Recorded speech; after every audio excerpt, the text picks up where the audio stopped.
নমস্কাৰ বন্ধু বান্ধৱীসকল সকলোকে স্বাগতম জনাইছোঁ মোৰ চেনেলৰ অন্য এটা নতুন ভিডিঅ'লৈ। প্ৰিয় বন্ধু বান্ধৱীসকল, ৰেঙনি চেনেলত সম্প্ৰচাৰিত হৈ থকা আটাইতকৈ জনপ্ৰিয় আৰু দীঘলীয়া ধাৰাবাহিকখনেই হৈছে বেহাৰবাৰী আউটপোষ্ট। হয় বন্ধু বান্ধৱীসকল, যিখন ধাৰাবাহিক আমি সকলোৱে চাওঁ।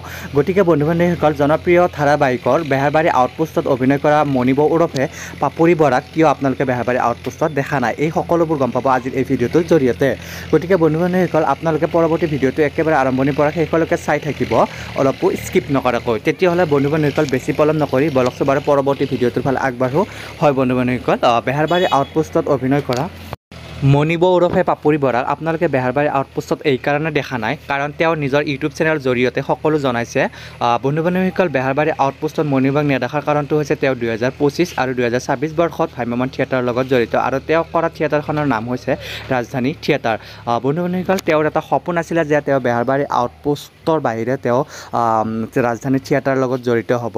গতিকে বন্ধু বান্ধৱীসকল, তেওঁৰ সপোনটো পূৰা হৈছে আৰু তেওঁ নিজেই জনাইছে এই সকলোবোৰ তথ্য।